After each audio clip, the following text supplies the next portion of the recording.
이 새벽에 함께 은혜 받을 하나님의 말씀 디모데전서 1장 12절에서 17절 말씀입니다.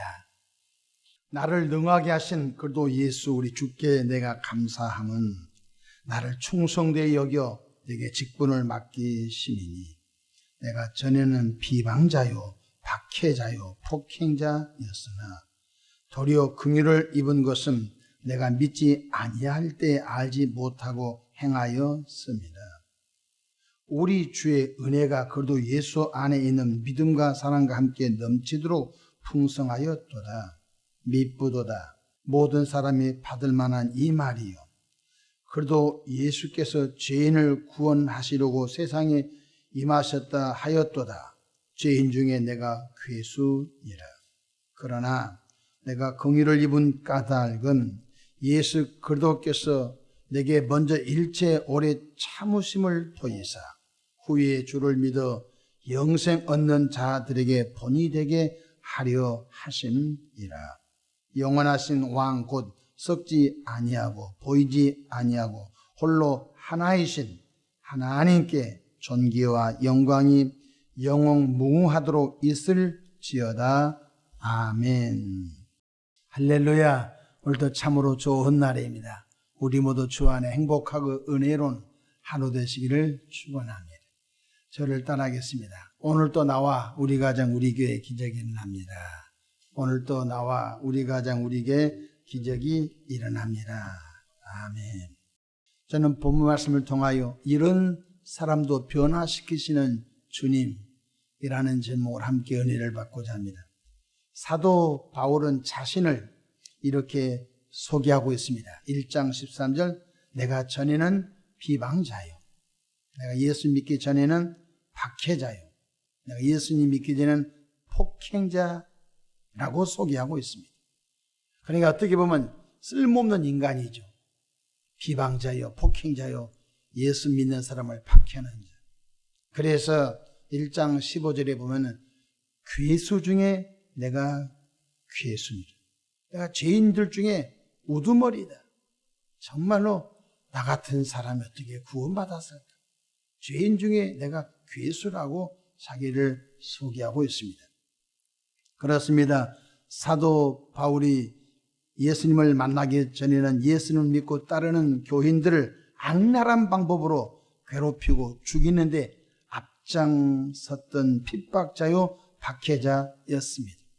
성령 충만한 스테판 집사님 복음 전도할 때 돌로 쳐 죽인 데 앞잡이였습니다. 뿐만 아니라 예수님을 믿는 사람을 체포하여 예루살렘으로 끌고 오는데 앞잡이였습니다. 이뿐만 아니라 교회를 잔해했던 초대교회 제일로 무시무시하고 무서웠던 존재가 바로 사울 청년이었습니다. 그러던 박해자, 폭행자, 바로 핍박자 사울 청년을 예수님께서 담액색도상에서 따뜻한 마음으로 만나 주시죠. 사울아, 사울아, 어찌하여 내가 나를 핍박하느냐? 주여 누구이십니까? 나는 내가 핍박하는 예수라. 어떻게 보면 급살맞아 죽을 놈이죠. 핍박자요, 박해자요, 폭행자요, 교회를 없애는데 앞잡이였던 이런 인간은 그냥 벼락을 맞아 죽어도 될 놈이죠. 근데 예수님께서 다정하게 담에색 도상에서 그 살기 등등한 사울 청년을 따뜻한 마음으로 만나 주시죠. 극적으로 예수님을 만나 변화된 사울 청년은 이제 거꾸로 핍박을 받으면서 매를 맞으면서 돌을 맞으면서 예수가 그리스도이십니다 라고 평생 전도자의 삶을 살게 되는 것이죠. 오늘 본문 사도 바울은 1장 12절 이렇게 소개하고 있습니다. 보십시다. 나를 능하게 하신 예수 그리스도 주 우리 주께 내가 감사함. 나를 능력 있게 하신 그리스도 예수 우리 주께 내가 늘 감사함. 지난날 생각해 보니까 진즉 주가 없어 마땅한 놈이 자기가 예수를 믿고 이제 돌에 맞으면서도 루스드라 성에서 전도하다 돌에 맞아서 성 밖에 던져졌잖아요. 또 동족들에게 매를 맞기도 하고 고난을 받으면서도 내가 이제 전도자가 된 것을 생각해 보니까 이해가 안 되는 거예요. 그래서 사도 바울이 도무지 나 같은 인간이 구원받아서 이제는 옛날에는 교회를 없애는데 앞장섰는데 고린도 교회를 세우고 데살로니가 교회를 세우고 필리포 교회를 세우고 가는 곳마다 교회를 생기는 자기를 생각해 보니까 도무지 이해가 안 되는 거예요. 그래서 1장 12절에 나를 능력 있게 하신 그도 예수 우리 주께 내가 감사하면 이해가 안 되는 거예요. 그래서 사도 바울은 그를 나를 변화시키신 계신 하나님께 감사한다. 근데 나를 충성되이 여겨 내게 직분을 맡기셨다. 사도라고 하는 직분. 예수님께서 사울 청년을 부르신 목적이 사도행전 9장에 나오죠. 아나니아 제사장을 주님이 찾아가셔서 아나니아야, 집 가라고는 거리 가기는 사울 청년이 앞을 못 보고 있는 그에게 안수해 줘라. 아니, 사울 청년이요, 폭행자요, 박해자요, 핍박자요, 그가 앞을 보지 못한다고. 그거 죽어도 싼 놈이에요. 아니다. 내가 그를 이방인의 사도로 내가 택한 나의 종이 될 것이다 라고 하나님께서 사울 청년을 부르신 목적이 나옵니다. 사도행전 9장 15절에 주께서 이르시되 가라, 이 사람을 내 이름으로 이방인과 임금들과 이스라엘 자손들에게 전하기 위하여 택한 나의 그릇이다. 이방인 전도를 향한 전도를 위하여 내가 택하여 세운 나의 종이다 라고 하나님께서 핍박자, 폭행자, 박해자 사울 청년을 부르신 목적이 정확하게 나옵니다. 사실 우리는 이렇게 생각합니다. 저 예수 못 믿을 놈, 저 예수 믿을 사람, 이렇게 우리가 판단합니다. 큰 죄를 범하고 있는 것입니다. 예수님께서 12제자를 선택하실 때에 예수님 당시 가장 혐오한 직업이 장녀하고 세리였습니다. 예수님께서 열심히 세관원에서 세리 역할을 감당하는 마태를 부릅니다. 마태야 나를 따라오너라. 마태가 세관원 업무를 버려버리고 예수를 따라 나왔습니다. 그리고 예수님께서 세리 마태의 집에 가셔서 세리 마태가 예수님 저희 집에 오십시오. 제가 식사 대접하겠습니다. 식사 대접하겠다 이 말은 친구가 되겠다는 것입니다. 그래서 세리 마태가 예수님을 자기 집에 모셔서 식사할 때에 바리새인과 서기관들이 꿍시렁꿍시렁합니다. 아니 저렇게 악랄한 사람과 함께 밥을 먹다니. 예수님께서 그 말을 듣습니다. 주님께서 들으시고 예수님께서 뭐라고 말씀하셨어요? 내가 의인을 부르러 온 것이 아니라 죄인을 불러 회개시키러 왔노라. 할렐루야. 우리가 복음 전도하고 이 땅에 사는 날 동안 평생 예수님의 마음을 품어야 되는 것입니다. 저 사람 예수 안 믿을 사람, 저 사람 예수 믿을 사람, 저런 인격은 예수 믿어도 될 사람, 우리가 재단합니다. 큰 실수를 범하는 것입니다. 이런 사람도 변화시키신 주는 어떤 사람, 교회에 박해하고 예수 믿는 사람을 폭행하고 비방하고 죽이는데 앞장섰던 그런 사울 청년은 진짜 죽었어야 되죠. 근데 그 사람을 변화시키셔서 이방인 복음 전도를 위한 나의 택한 그릇이라고 하나님 말씀하잖아요. 이해가 안 되는 거예요. 영적인 세계는 이해가 안 되는 거예요. 그래서 13절에 이렇게 말씀하고 있습니다. 내가 전에는 사도 바울이 하는 말이죠. 내가 전에는 비방자요, 박해자요, 폭행자였으나 도리어 긍휼을 입은 것은 십자가 은혜를 입은 것은 내가 믿지 아니할 때 알지 못하고 행하였습니다. 당연히 예수 십자가 은혜를 몰랐기 때문에 박해하고 예수 십자가 은혜를 몰랐기 때문에 폭행하고 교회를 자내는데 앞장섰지요. 하나님의 구속의 은혜는 온 우주에 충만하여 믿는 자에게 죄사함의 은총과 구원의 은총과 거듭남의 은총과 천국 백성의 은총을 선물로 주신 것을 몰랐기 때문에 날뛰었던 것이죠. 1장 14절 보십시다. 우리 주의 은혜가 그래도 예수 안에는 믿음과 사랑과 함께 넘치도록 풍성하였도다. 하나님의 사랑은 온 우주에 충만합니다. 70억 명이 다 십자가 사랑을 받아도 나누어줘도 부족함이 없는 하나님의 사랑이 십자가 사랑인 줄로 믿습니다. 온 우주, 온 이 지구 땅의 인생들이 예수 십자가 은혜를 다 받은다고 해도 부족함이 없는 그 사랑이 하나님의 사랑이. 15절 보십시다. 미쁘다 모든 사람이 받을 만한 이 말이여. 미쁘다 모든 사람이 십자가 은혜를 받을 만한 이 사랑의 말이여. 그래도 예수께서 죄인을 구원하시려고 세상에 임하셨다 하였도다. 죄인 중에 내가 괴순이라. 그렇습니다. 영원전부터 하나님 품속에 계셨던 독생하신 하나님께서 동정녀 마리아의 몸을 통하여 이 땅에 성육신하신 것은 우리를 구원하시려고 세상에 오셨다는 사실을 기억하시기를 축원합니다.